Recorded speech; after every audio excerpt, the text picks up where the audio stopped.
Thank you for joining the First Reviews podcast. Today we are talking about Nosferatu. Myself, Stefano, Gall, and Ben. Welcome, guys. Welcome to the chat. And let's talk Nosferatu, the newest horror film by Robert Eggers. It's currently in theaters. And we'll chat all things Nosferatu. We'll do some spoilers as well. And let's just start with some of the characters. We'll start with the main character, Count Orlok, played by Bill Skarsgård. What do you guys think of his portrayal of the character, his prosthetics, and him as an actor in the role? He was absolutely phenomenal. Not just like, Bill's he's becoming like a man of a thousand faces. He does all these roles where he's under like these prosthetics and makeup, and it's just like he just always disappears into the role. Where like with this one especially, if I didn't know it was him going into the movie, I would have had no idea. And it's not just the makeup; it's everything from the voice to the performance. He blew me away. Listen, Bill Skarsgård is no stranger to doing these kind of things, and it's kind of annoying how comfortable he is because you kind of just never know what to expect from the guy. Like, I really like his performance as Pennywise, but I did also feel like at some point those films got a little overhyped. And I was not a fan. There's some films. Part two, I was not a fan of that one. I liked the first. That one sucked. But anyway, what I'm saying is like even in like Eternals or even like I haven't seen The Crow, but it looks like he's like putting on weird makeup in it. Like he's usually just down to do whatever. And there's some like weird action or genre films that he's done that I haven't really found the need to check out. But whenever I watch something that he's in, like John Wick 4 or etc., like he's always very out there. And in Nosferatu especially, he gives such a transformation that I think he puts Pennywise to shame 10 times over. It's like it's disgusting. It's like it looks like if because I think it's supposed to be like a corpse coming back to life, but it's still a corpse. Something like I think that's supposed to be the concept of Count Orlok, and the voice. Like I would not have been able to tell that was Bill Skarsgård at all. Like I wouldn't have even been able to tell if it was CGI or voiceover or whatever, because it just looked so terrifying. And the choice to have him not in close-ups, to have his face somewhat shadowed for at least 2/3 of the movie, I think makes him coming into the frame later with the scenes with Lily Rose Depp even stronger. Yeah, they obscured his face for a lot of it, which was like to flip to another movie. Kind of a problem I had with Longlegs that came out earlier this year is I felt they showed too much of Nick Cage's character and kind of lost its effectiveness.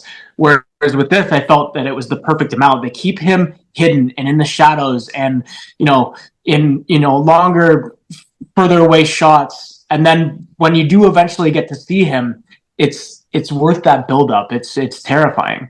Regarding his voice, like if you compare some of his voiceover work, like you guys mentioned Pennywise, if you compare Pennywise to Count Orlok, that range is just absolutely incredible. Oh, like two completely different ends of like two completely different octaves. Like it's insane. And I know that there was a lot of like, manipulation with making his voice like louder in certain parts of this, but like that was him. That was him performing and doing that voice. And that just like that's crazy that he's able to do that. After you see him and like you hear his regular speaking voice, you hear him as Pennywise, which is much higher pitched, and then you see this, which is just this deep, creepy, like old European dude, and it's just like I said, I would have no idea it was him. I think the fact that we know it's like this really young guy, dressing up as like this ancient whatever. Like I know when you first see like Nosferatu's corpse, I'm like, wait, that's not Willem Dafoe, is it? And I realized, wait, no, that's definitely Bill Skarsgård, and Willem Dafoe is someone else in this movie. Because I know I wouldn't have ever guessed that it's him, but props. I think another like small little thing about his voice was vampires are infinite, like they live forever. So I was kind of laughing internally about how long it was taking him to say a sentence, but it's also when you consider time that a vampire lives, time is we don't perceive, they don't perceive time the same as us. So for him, taking a few minutes to say a sentence is very different than how long we take to say a sentence. So I thought that was interesting, and how he managed to get that range in each word. He would stretch a word for like 5-6 seconds long. Oh, absolutely. And the way he'd like Mhm. roll his consonants and stuff, like the like it was fantastic. It was like on the borderline of, it was like almost funny at times, but it never felt goofy. He felt like this ancient, you know, European man, this European vampire that's been around for centuries. But there's something interesting, like Robert Eggers always plays the line between humorous and uncomfortable. Whether it's like Willem Dafoe's silly lines or farting in like the lighthouse um or a lot of this stuff here, whether it's like, yeah, he manages to make it like something you can laugh with a little bit because it's so like creepy and taken seriously, but it's never taken seriously to the point where it pushes you away because it becomes unintentionally funny. I think he knows that He does. He to walks laugh, that, but it's not like a comedy. yeah, he walks that fine line really well, because like if you especially in a movie like this, that's so much of it depends on tone and atmosphere, to have humor in there, it would be so easy for the humor to take away from that, sense of atmosphere and dread that the movie's trying to convey, and it doesn't. Like, there were moments that I laughed, there are funny scenes, uh but it never took me out of the experience. There's like the headless thing in the Northman and etc. Like there's some weird shit that this director likes to do. But he always just makes it a part of your world, a part of the film's world, I mean, that you as a viewer are like, yeah, that's definitely weird and would be out of place. But then you laugh for a second and then you buy it in their world. Yeah, absolutely. Also, then he goes the complete opposite, and he gives us moments like one in the third act. Let's spoil anything because it's like a crazy moment with the children. Oh my god, yeah.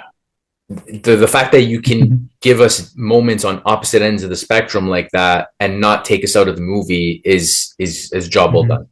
Yeah, it doesn't feel jarring. You would think, like, 1 minute you're kind of chuckling at something, and then the next minute you have something like that that's just absolutely devastating, and it doesn't feel like tonal whiplash.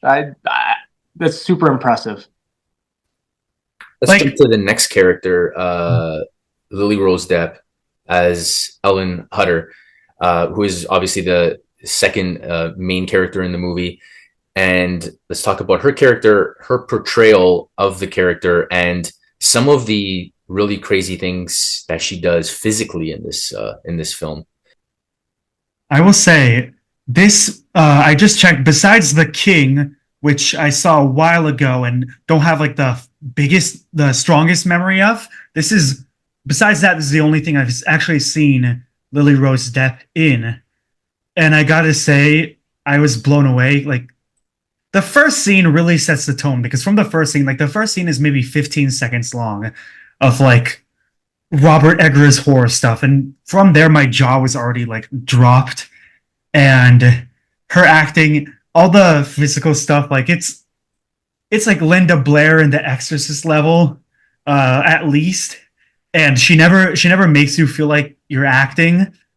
She's acting, I mean, because if you stop and think about it, you would just not believe like how is someone doing that with their eyes or with their body or with everything else, and it's absolutely like bonkers.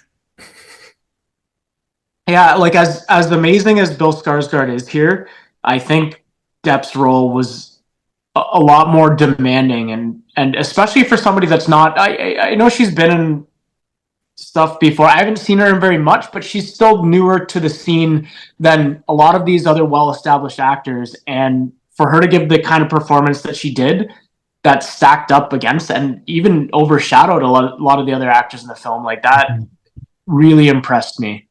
I think for me, she stole this show, Yeah, which is crazy when you've got people like Willem Dafoe in your movie. And, I enjoyed her performance more. On the topic of Willem Dafoe, I love the guy as an actor, but I find his voice is so distinct It's very distinct. that it sometimes takes me out of the moment. So it's just for me, it's just Willem Dafoe in this environment as opposed to that character. Whereas like you said, Lily Rose Depp is someone is not as well known as an actor, and for me is a new experience. That's fair. It's like kind of a clean slate of like not going with someone's reputation. Yeah. But to me, Defoe just like blends in so well. Like he's fits basically like doing. He fits into these weird roles and weird worlds like really, really well. He's basically become like saying, Robert Stefano. Eggers and Yorgos Lanthimos' muse. Yeah. Where they're just like, here, do this. And it's like, and then he does it. And he wears whatever. I feel like, I don't know. I keep watching back that part from the trailer where it's just a close up of him going Nosferatu, and then I could listen to that man title. I feel like he was born for that. I feel like he was born just to go like the close up shot Nosferatu, and it's like who else could have done that in Hollywood? Like I feel like at the moment you announced Nosferatu remake in 2024, okay, we need someone to say the title. Willem Dafoe saying the title to the camera. Who else we got? We got Nicholas Hoult as Ellen's husband, Thomas. He's the first character in the movie to interact with Count Orlok. And then Aaron Taylor Johnson as Friedrich Harding. His wife also is Anna, played by Anna Corrin. These are the other three characters in the movie, also Willem Dafoe. What did you think of their performances? Nicholas Hoult I thought was really good. He does get a little bit overshadowed by some of the other actors, and he's not maybe not the biggest role in the movie, but I thought he was really good. I thought he did a really good job at conveying the sense of like fear and confusion while he makes his journey to Orlok's castle, and kind of the way it's testament to the way the film was edited as well, where it's like it kind of jumps forward in moments of time, and you get like you kind of lose that sense of time and place as he gets kind of more confusing. He doesn't realize like why he wants to leave the castle, but he can't leave the castle, and like he's kind of missing time through his memories. And I thought he did a really good job conveying that sense of like absolute terror of like not being able to escape. I definitely hear what you're saying. It feels like there are shots where he kind of was like something very Robert Eggers-y happening, and then he just wakes up. And as an audience member, if you didn't know what kind of movie you're in, or like what's the context, and you just saw that edit, like it suddenly feels like a possible dream to you. Like, is that a nightmare? Do you just experience that? You suddenly jump straight from this setting to the bed or to this. Exactly, and you're like, what did I miss? And you're wondering, like, what have you missed in between, like, that last cut and this one? But Eggers does that on purpose to, I think, get you into that character's headspace to convey that sense of like, what the hell is happening right now?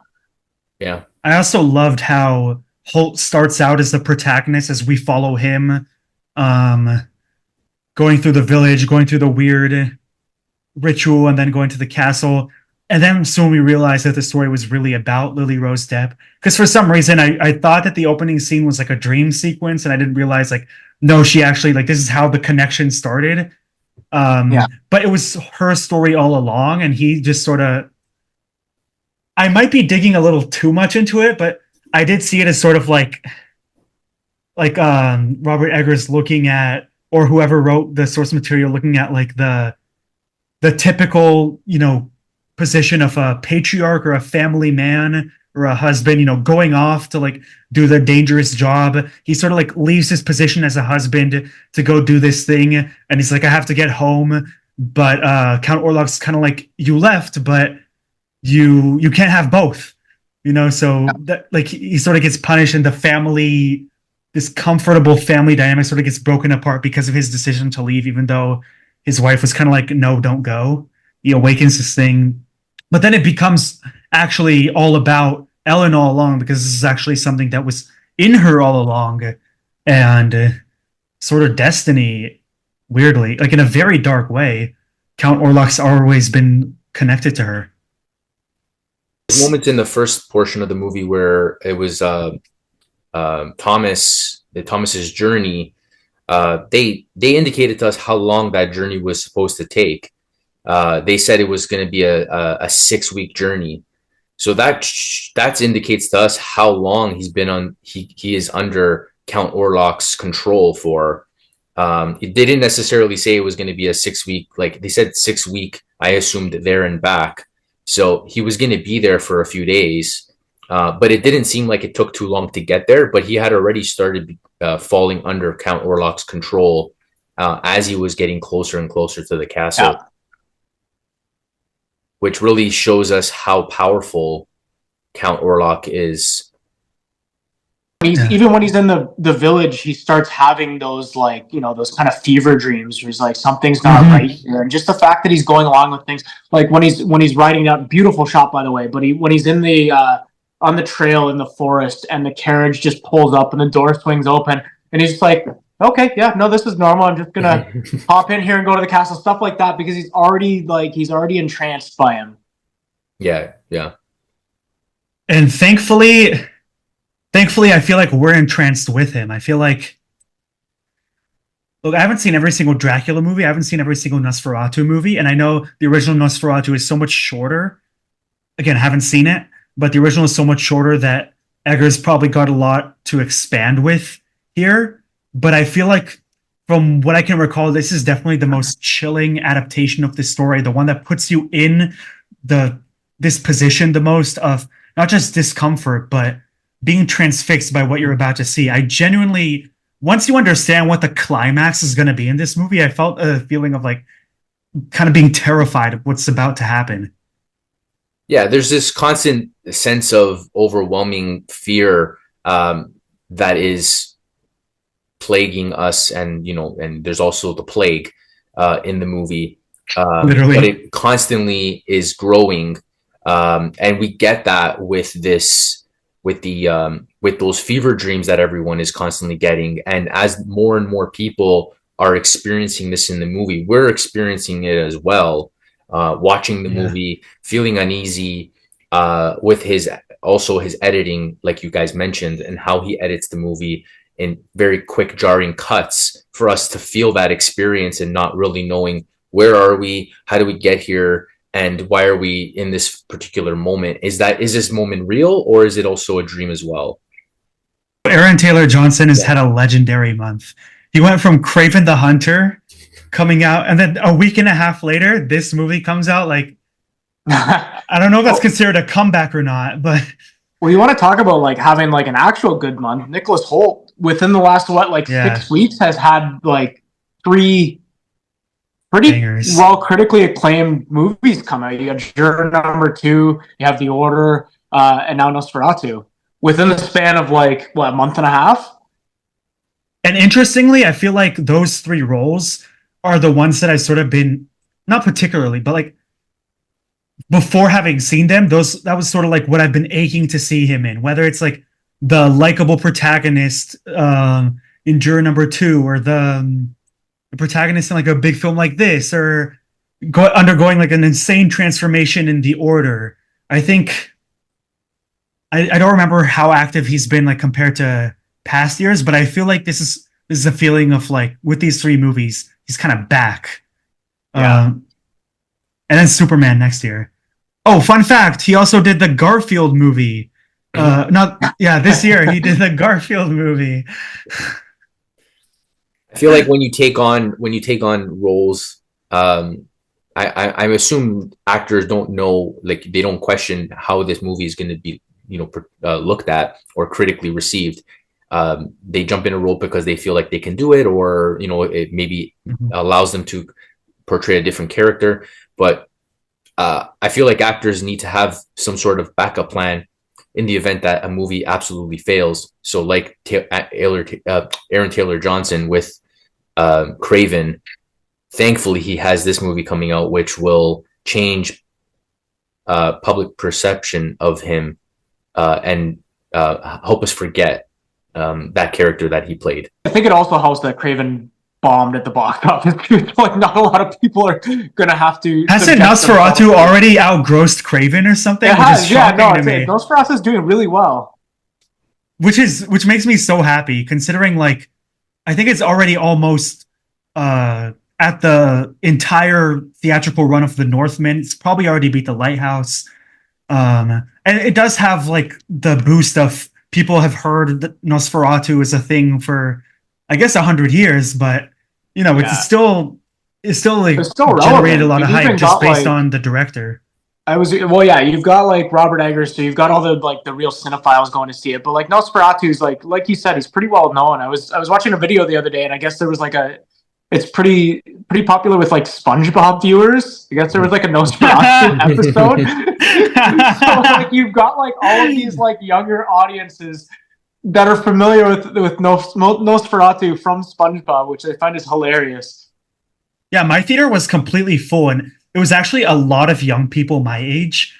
And I don't know, maybe people just saw vampire movie and they were sold, or new horror movie and they were sold. But like, I don't know, like, people were just like watching the movie, and you could tell that people were like really impressed.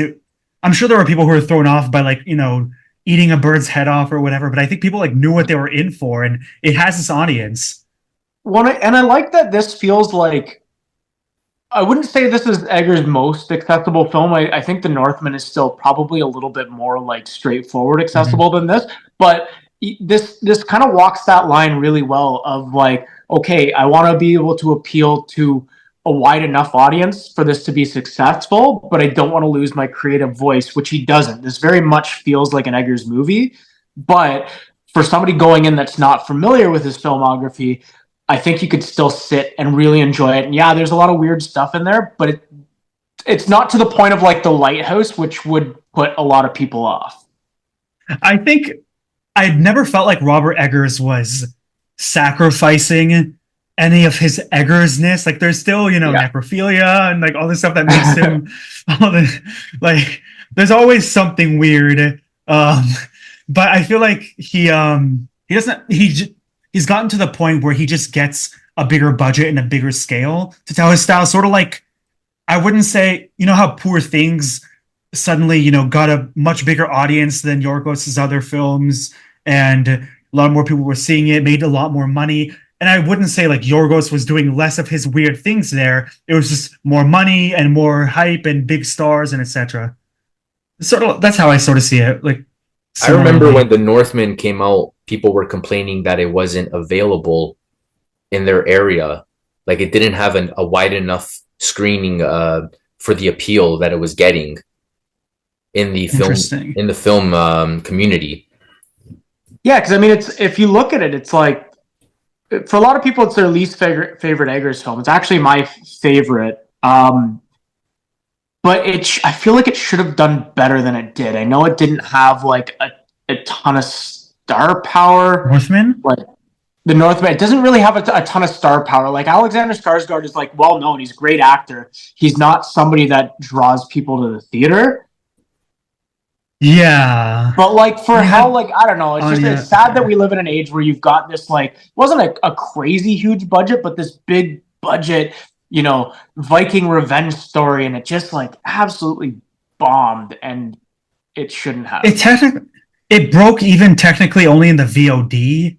Yeah, like it made some of its money back afterwards, but like that's such a, I think it technically that was such a treat to see on the big screen.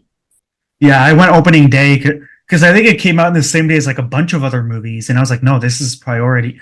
I think Robert Eggers, one of the reasons, this is really like the only big December movie that I was like, I have to see this on a theater, because I feel like this is just a kind of film and he's a kind of filmmaker where anything can happen. You go in and you don't know what the next shot is going to present to you, and I feel like that kind of experience is very unique to him and only a couple other filmmakers.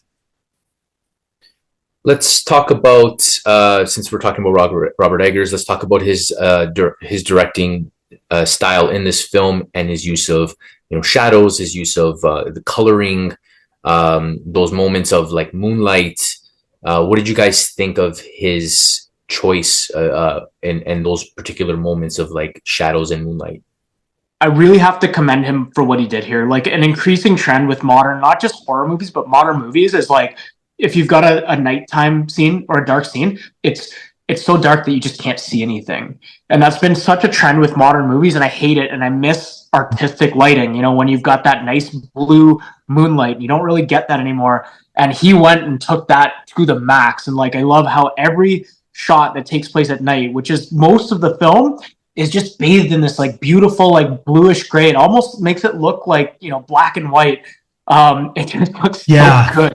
And everything is so well lit, and you know, the way he plays with shadows is just, I think, brilliant. Yeah, there's definitely a scene where I was like, wait, is this in black and white? No, it's not, but he makes it it looks sort of like it, but it's like, it's just like it's just this beautiful, like it's like almost like a blue and like kind of a gray, and it looks monochromatic, and it just like, it's just stunning looking. This is the only comparison I can come up with. It's a horrible comparison, but y'all know that planet from like Thor Love and Thunder where it's not black and white, but the effect is black and white. So that's what the effect here is. Like, it's lit to look black and white, but it's not filmed in black and white. And I look forward to seeing more movies do that because it's done so well here. There's also, I don't know, there's just some brilliant lighting. Like, there's a lot of like breaking of rules. Like, there's a shot where Emma Corrin, like half their face is lit, and there's no need for half their face to just be completely in the darkness, but it just looks really cool. Like they're just coming in to talk to Lily Rose Depp, but there's still a lot of darkness in there. Or even the scene where Corrin is walking through with a candle and the rest of the room isn't really well lit at all. I feel like Robert Eggers really embraces simplicity in the look of the film. Whether it's just, you know, there's like just two major visual elements, like dark city, shadow of hand crawling over, and it just looks gorgeous. Or like even just a shot of a castle and there's like a little bit of skyline. I don't know. I think cinematography wise, he outdid himself. Jared Blaschke is the one who's done all of his films, including Lighthouse, which got him an Oscar nomination, and The Northman, which also looked incredible. And yeah, even no complaints. Even in Count Orlok's tower, when they had those moments of like their meeting for the property, and everything is being lit by the massive fire that was in the room. That was just like everything was just bathing them in like red and yellow flames. Even just those moments, or like you mentioned, the candlelight moments, right? That's just using the time period to your advantage. Absolutely. I mean, you've got that beautiful effect of like, I think they call it like fire and ice, where you've got like those like deep, rich like blues, and then you've got those like bright oranges and yellows, and seeing those contrast with each other in one scene in one moment is just, it looks great. It's really good. Yeah, I think also like all the dream sequences. I said this like before, and I'm gonna say it again. That opening scene did talk about like just opening scenes and setting the tone so well. I don't think an opening scene has like resonated with me that much throughout the rest of the movie, just in setting the tone and sending like chills throughout your spine. But then you watch the rest of the movie and he didn't really need it, because everything else after it's also so scary and big and ambitious. Look, this is to me pretty much a perfect film. It's one of my favorites this year. If there's any flaws, like I think maybe there's a few too many like Ralph Ineson as the doctor scenes, which I could have done without, or there's like the plague. Maybe we also spent a little too much time with, because you know, like a vampire coming to a city populated with civilians is already a huge enough threat. But besides that, I feel like the story also goes by, like the pace. I could not feel with The Northman, as much as I love the movie, I definitely felt how long it was. This one flew by for me. Yeah, I think like, yeah, for like small things, like if I were to nitpick here, with the dream sequences, I feel like we got a few too many instances of characters waking up like gasping from them, waking up in a cold sweat gasping, and I'd rather he kept that a little bit more obscure to blur the line further between like, oh, is this a dream, is this reality? But you get so many shots of characters like waking up, and I'm like, I could have done without those, because he didn't really do that in the Lighthouse. You want to make it a little bit more clear for audiences to understand, so they don't get lost in it. But I feel like I didn't need that. I would have rather it been a little bit more ambiguous. I kind of disagree about your comment about the plague, only because I felt like the plague in the movie, not only was it a physical threat, which I think like it was meant to throw the public off in the movie, but also it was a metaphoric threat in terms of like how powerful he is, because he technically brought the plague as well. So it's like the plague is part of the threat level coming to the town. It's like the first wave of attack from Count Orlok as he is approaching. And we saw like how he attacks. It's almost like the mice were attacking in the same manner. He attacked from the chest as opposed to like the throat. And the mice actually did the same thing. So I feel like they were a part of him, and it was meant to throw the general public off, so then they don't really understand what is happening. And in the end, it's we know the plague as human beings. We know what a plague can do, but we don't know what a vampire can do. So turning it into a threat that we can connect to, because we know the threat level of a plague, was meant to allow us to understand the threat approaching. Very good point. Well, very good point. And also you've got the whole section of, you know, the Dracula story, with him coming over on the Demeter, and that is a big part of that story. So I liked how they incorporated that into this. That was a nice surprise. I didn't expect to see that, but I was like, oh, okay, that's what they're doing here.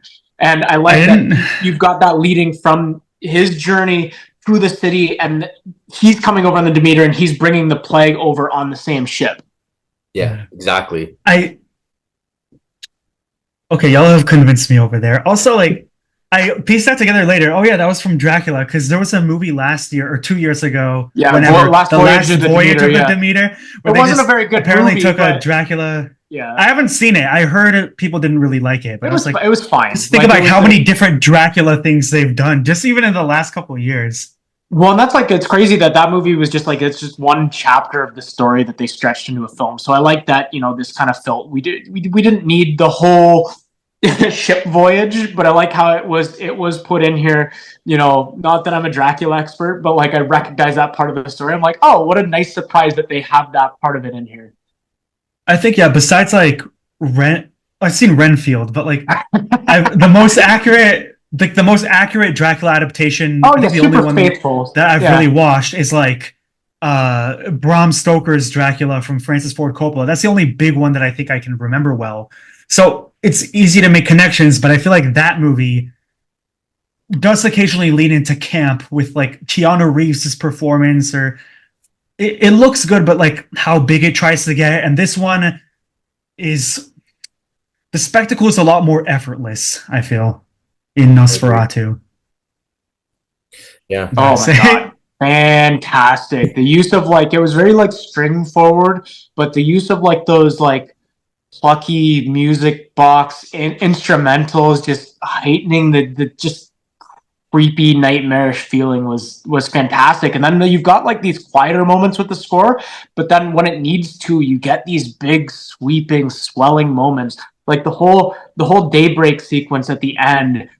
I've been listening to that score for days, like that track particularly for days since I watched the movie. So beautiful. Wait, is the score out? Is the score out? Oh yeah, it is. Okay. Yeah, it's out. Wait, if the movie's out, then okay, I need to listen back. Then I need to listen back to the Brutalist score, because I haven't. Besides the trailer, I need it. But anyway, the score is.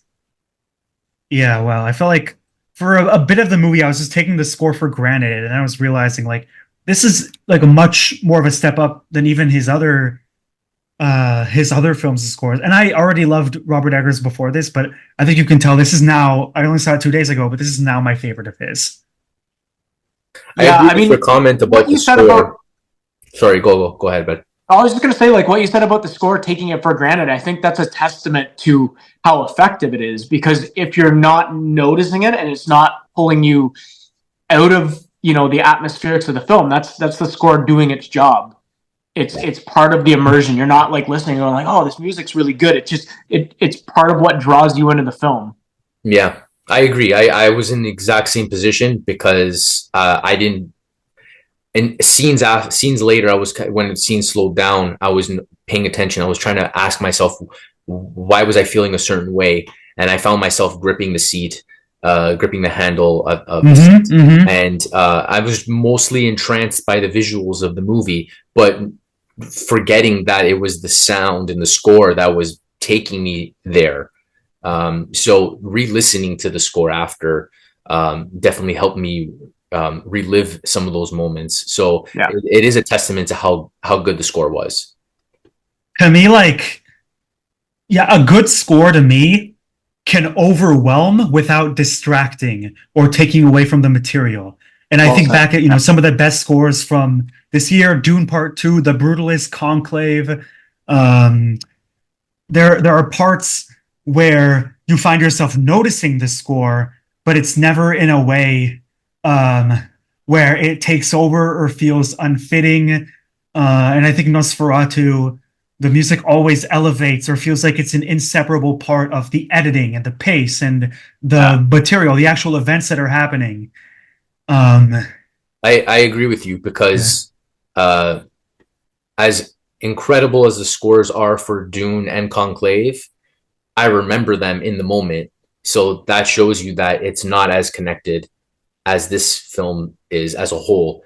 Because I don't mean that even as a positive or negative. Me too, 100%. Because even in Conclave, there was that very distinct instrument that was used, and it was used a few times throughout the film, and I was paying attention to it. I'm like, oh, that's so good. That's such an incredible sound. But like you said, it kind of takes you out of the moment a little bit because you're paying attention to it. Whereas this, you're not. You're in the moment of the film.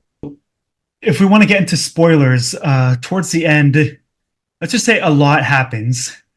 And I would say spoiler-wise, I felt like it was a very fascinating thing from both the perspectives of Count Orlok and of Ellen, because she's fully accepting that this is her story and this is her choice to protect, to free herself. Unfortunately, it may be the only way to free herself, but she does it willingly because I think she not only wants to protect the other people she cares about, but in a way she can't go on, and she thinks like the only way to go on from this horrific reality that she's been living for so long is to do something different and to feel a sense of power, even if that means self-sacrifice.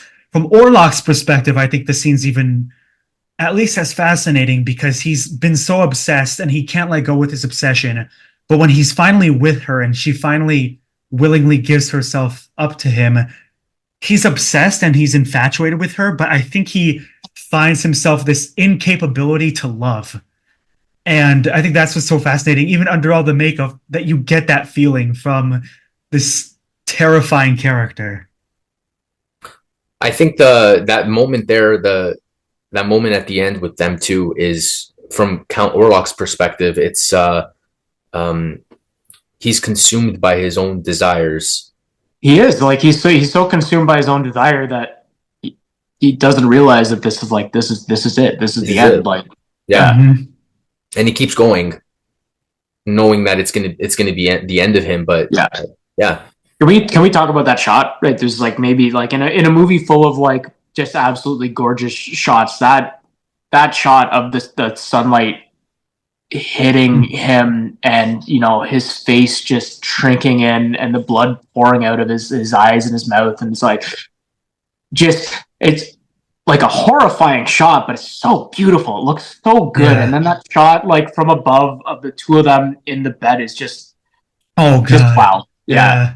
I think Lily Rose, I think in that shot she's almost even trying to comfort him as they're both dying. She can't understand him. Yeah, there's like an embrace going on. Like they're embracing one another there.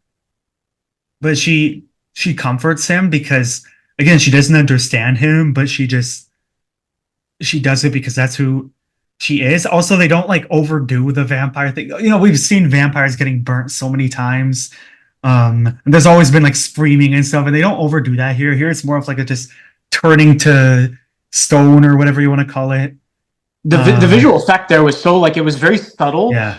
but very, very effective. Because it's not like you said, like we've seen like the sunlight hits them and they're sizzling and there's smoke coming off of them or they burst into flames, and like we didn't get like Midnight that Mass. Like, yeah, you're like almost like looking at it for a second, you're like, oh, what's happening with his face? And it's just it's getting more and more sunken in, and then you see him start bleeding, and it was a very subtle effect, but like immensely powerful.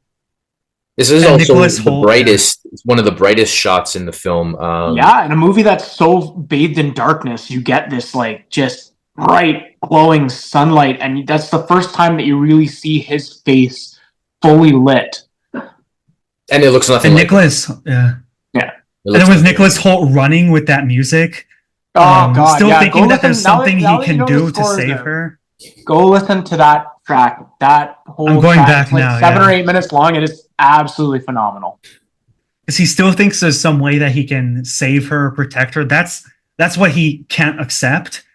Look, as incredible as the scene is, it was a little bit funny when Willem Dafoe just comes in and picks up the cat. Like it was a little bit of like remedy to how dark and shocking that scene is. But then you cut back, like the music stops a little before you cut to black, and you just linger in silence on, and no one else is in the frame anymore, and just Nosferatu's corpse laying on hers, and yeah, wow, and I was like sort of thinking, are we going to end here? Are we going to go on? And I was really glad that we didn't go on, because one of my biggest pet peeves in movies, not biggest, but a big pet peeve in movies is when the ending goes on for too long. Yeah. Even like 30 seconds too long. And this did not do that. It didn't. Yeah. Me too. Like there's so often where you're watching a movie and like, you know, you're getting close to the end and something happens, or they leave it on a scene and you're like, wow, like this is where it's going to end. This is really good. This is really effective. And then it just keeps going and it breaks that effectiveness. And like you said, they didn't do that here. It ended on one of the most moving and effective shots in the entire movie, and it was a perfect way to finish. I also think, like, I'm only thinking about this now, but like looking back at some of his previous movies, they always sort of end on this exclamation point, as they should. But in The Northman, whether it was like the ugly and tedious culmination and tragic culmination of vengeance, here it's the same, but with obsession. With The Lighthouse, it's a bit of like the consequences of whether obsession or isolation. I feel like he always finds the perfect spot to end, the perfect second to end, and never to go on for too long to be like, yeah, and then they went to this place and that place, and like there's no like they bury their bodies and it's like, now the legend of Nosferatu has ended, and they like linger on the fact that the vampire has gone. No, this is the moment, and then it ends, and I'm like, yes. I think that's a perfect moment to end the conversation. Yes, there it is. Gal, you did it. Well, boys, thank you so much. This has been a pleasure. It's been a great conversation. Absolutely.